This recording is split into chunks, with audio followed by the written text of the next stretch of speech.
remu nedue ye hwe ni mu se wasofo ya wana hwe my Ghana yesi kasem so beba bontene na wabekire aginasi a se ya ban no asi efa koko sika ya de eba betua akuafo eka na IGP make say no wa promote police officers be ye mpem dumienu ene akire ewo man emu a ye de emu nsem no so ebeso mo sanso ena mrahye badwafo bi won ma hyase a won mo sese voter lake no ehu behia se ni mani ya ban no obema nani aba hu ye se ne be ya ka bambo mu nsem ewo nso no so a ebetimi agina brand weni afoforo bi ene ka ho mabo ne bede de beso se ya no pa no nsia brem Kasiebo ye nondu Kasiebo Taw ya masi adwa me de eba abesom wo medin da chehima akosia oforiwa amanfo adechimama ye hyase na Kasiebo ne twemo memfa ensomo na adwumaku a ye frɛ won se Institute of Economic Affairs ye etwa ne tia se aye won mo aye survey shonkon wasimontene so ene Ghana fo dodo no akodi enkomo na we no wone Ghana fo be ye apem ene di enkomo a wo bisa wom se Ghana mampanyi His Excellency John Dramani Mahama wo betena banwa so no anya bia ne modern mo no wo mo hunu ne sen wabɔ ne ho modern anasa niema nkoyie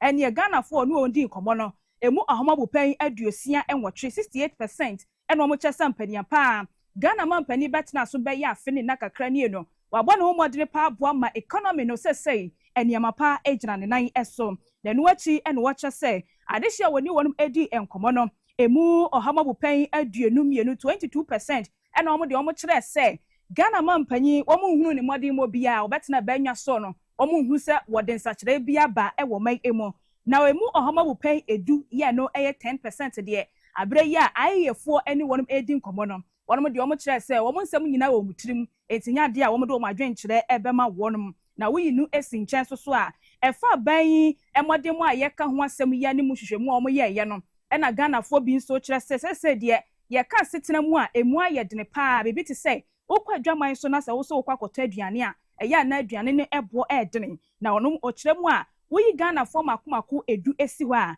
emu enso kyerɛ sɛ cost of living no ɛya setena mu no ɛden pa yie ɛde ma a ene wo mkɔ no mkɔ kɔtɔ aduane ɛwɔ dwaman so a omuzu se ne bo eyeden pa ye no wo kyese ahomabu pen aduoso baako na kyerɛ won madwene ɛwɔ saa kwan no ɛso na no achi no ahomabu pen bɛyɛ aduonu kyerɛ sɛ won mo de asɛ eniema nkoyie asɛ eniema koyie o madwen kyerɛ no na enhyɛ da ensipɔ etini nyina emu onom wo kyerɛ mu a wo yi Ghana fo makomako edu esi hɔ a emu nkron ye no ɛyɛ ahomabu pen aduokron baako na kyerɛ sɛ eniema bo kɔ soro pa ɛwɔ Ghana ha sɛ ya omutisi montre so a ewo mu se eniama pa ekoyie de nanso so na dwaman so de ebo no egusu ejina esro eno atikura no mo san to aso ekyere se bibi te se illegal mining ya ekoso ewo mamu so ya de a ama no homne so pa ya Ghana de hye dodo no a ekyere won mo adwene ewo ho ya omu kyeremu se homa bu pan be ya duasa ena kyere se galamsey no enso egusu a ekoso ebi mu so kyere se wo hwe unemployment woni a wonya dwuma nye ewo mamu a Ghana fo be ye ohama bu pan aduanan ensia 46% ena kyerɛ sɛ adwuma ho ayɛ dene ɛwɔ Ghana hanum sei na corruption eye kataase dwurim ne proyɛ kankan so no wo mo kyerɛ sɛ ɛno so yade a ɛkɔ so o mamu pa ye no no wo kyerɛm sɛ ohama bu pan be ye enkron ene nwɔtwe ɛna wo mo kyerɛ o madwene sɛ ye ka corruption so ho asɛm wɔ Ghana ha sei a ɛyade a ama ne homne so panti wani nhwɛmu a ayefo ɛde abeto dwa wɔ ne Ghana fo be ye apem ene di nkomo ɛwɔ saa ɔkwan wei eso yentu aso na yenko yenimwe na osofo yi ono na hwe oman Ghana yesi kasam so Dr. Kasiebo Taw se na dua ya ye hwe ni mu ese obeba begina simpie so na wone Ghana fo di nkomo ne nyina ne se enrada na Ghana mampanyi His Excellency John Dramani Mahama wone aban no ni tiri hunamfo ye no cabinet no esi adwa wo moto ato adwene ne nyina ne se koko ya se yenya sika emfa makuafo wone a wokoton koko no ehwana monto ho hyehyɛ ahodo bia wodwene ho no ne yɛhwɛ ni mu sɛ enadua ya no osofo hwɛ yesi kasam so wode ho nsɛm ebeba abeto dwa ne yehunu na montuo ya aban no ede agu akwabom na pani a wono ene tonkra ewo mampani atena ye yera Felix kwachofosu ene nra ogina simpie so kyerɛ sɛ na yɛhwɛ ni mu sɛ osofo no de ho nsɛm ne nyina ebeba abeto dwa. As advertised yesterday, we have just concluded a lengthy cabinet meeting, which was an emergency session that discussed the cocoa sector and matters arising there. And at the end of the emergency session, decisive measures have been agreed upon regarding expedited payments of cocoa farmers, regarding the implementation of the most drastic reforms in the cocoa sector, with a view to achieving quantum leaps in domestic processing of cocoa as opposed to export of raw materials, and various reforms to be carried out at Cocoa Board in order to ensure more effective administration and management of the cocoa sector. Now, at 11 a.m. tomorrow, the finance minister will address the people of Ghana and announce these far-reaching measures as agreed upon at the end of the cabinet meeting. Yera Felix Kwachi Ofosu ena yatene nke yentu asem ne so na IGP Yera Christian tete yohono mekasa aposifo bia wonmo bra so se wo pagya wo ranks no emo na etimi ekonkan no wo de agu enhyehyɛ so pepepe ama sabre ya mekasa police officers be ye 12,802 ena mekasa oh my Ghana police sadom ye IGP penipa wa pagya wo ranks ni mu asese de one mo eko wonu manim wasi beye emfie du ye atwam kono na ye wo police officers ahodo dodo no a wo mamu a na esefata se wo pagya wo rank mu ye promote wo mo na so yam promote won saafo ni nyina no ene ya make asai no IGP apagya wo ranks ni mu asese de promotion no enya abamu ede ama wo no mo na wo hwe sa promotions ni ranks ya ebi freelance corporal akopie mu ewo chief inspector we no akoye anigisam kese pa ya wenu IGP ni secretariat no ena womo edesansem we aba abetudwa na wo kyese womo gina so ni titiri recommendations ahodo bia ba ya omanfo bia o kire wono madwene susu se sa posifo no ye pagya womo ranks mu abetimi aboa ye promote womo a ebetimi aboa no gina so a wotu saa na mo no nanu akikura no police won hyehyeye ne wo mmara se de sifa etie no eye police service regulations 2012 no ye C176 no en wo gina so CI 76 no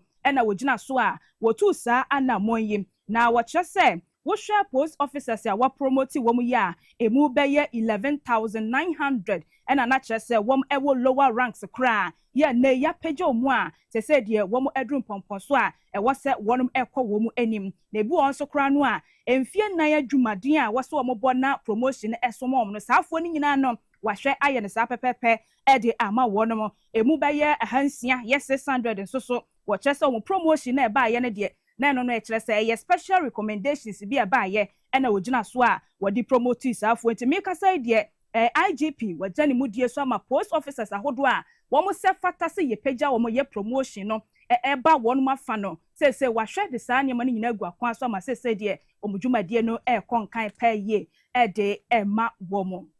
ye to Kasiebo no so na yakọ yanim na yenko oman mu mrahye bedwa fie mrahye bedwa ni oja madi hye ya wonom ewo Krachi West abaton pesua no eso wonom nyafo Helen ntoso na saa brei wade adesrede akwama ban ya wo sese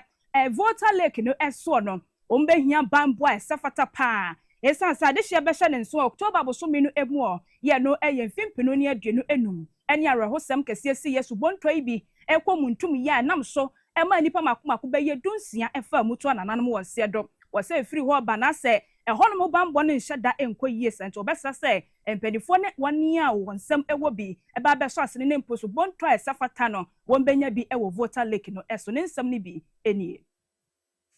This painful tragedy serves as yet another reminder of the urgent need to enforce strict safety standards on our waterways. We must ensure that boats are not overloaded, that operators are properly trained and licensed,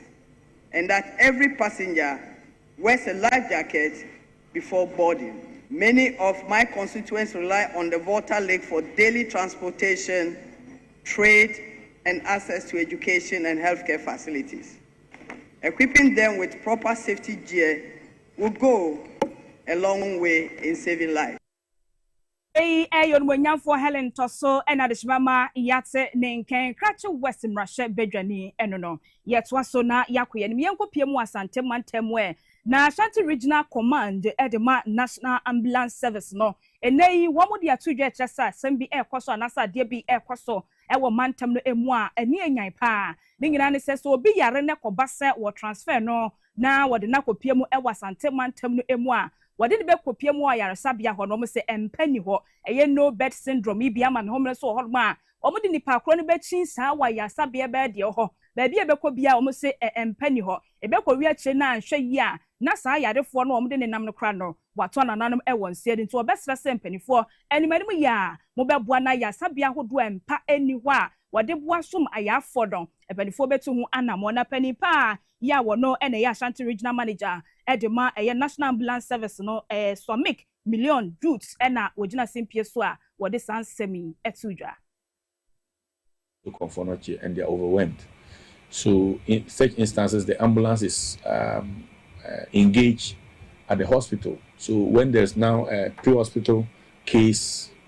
at the constituency, it becomes difficult. All right, so we think that if the peripheral hospitals are equipped, they are better able to manage some of the cases there, so that they don't really burden us with moving the patient from that area to the central point where it's always choked. Right, Conformity a lot of times is overwhelmed with a lot of cases. You get there, good number of people are still waiting for bed, and you get there with your ambulance. Sometimes we spend about a whole day with the ambulance waiting for a case to be handed over to. So you see that at that time the ambulance is not active.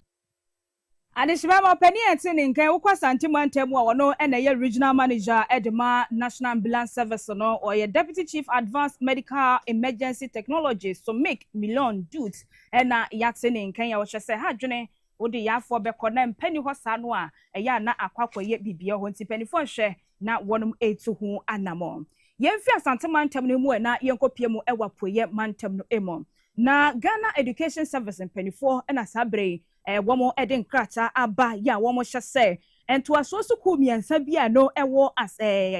apoye mantemu animanimu ya no school no niema bi te se sporting activities no ne ade agokansie ene de eka hu no nyina no womo de oson ye ban atoso eno achi no bibi te se quiz ahodo ana debate ya ya na schools no womo taye no nyina no sa schools miensa ya ye ka womo asem no nyina no GS kyerese womo de oson kese ato saa niema ni nyina so ye ban kese pa na santo asoso ku yi ene Koforidua Senior High Technical School, New Jabin Senior High School, ene bio New Insutem Senior High Technical School ena wono kyerese womo ye niamo ho nsem bia na emfa na kwan emo na womo kyerem se na no ada na inter school yi bi ekoso ewo mantam no emo no ena saa school miensan adisuafo ewo mu womo de boani ne na kyerese nyasem kuma kra ko wi a kyerɛ school ni ba ko womo wo ne sekan ya ma nyanyame na fafi a enkade besi nye wo yi sekan wo ne sinkyan a school ni aba ya ba ko nso mrantie no beye de ho to hye ne so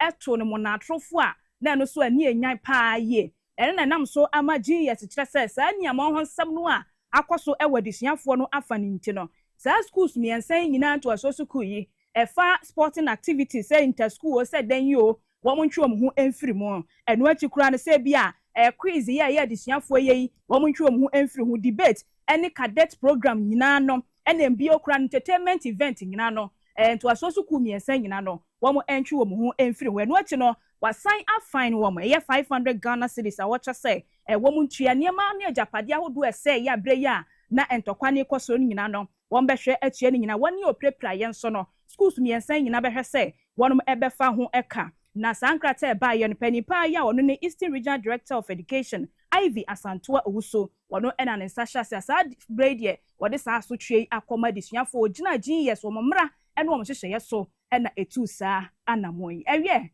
adeshimama ye gina weso na no pa nondu Kasiebo Taw no ye de ne nyina asidi aka mu bia no awia premtober Kasiebo ne yesi adwa ye de beba ba so masedan koma news tip no ena fenso MCR oba camera so awili ena gina kire e de maame midin da chima akosua oforiwa amanfo mama mu nyina mu ene hwa ojeme enyado pan pan.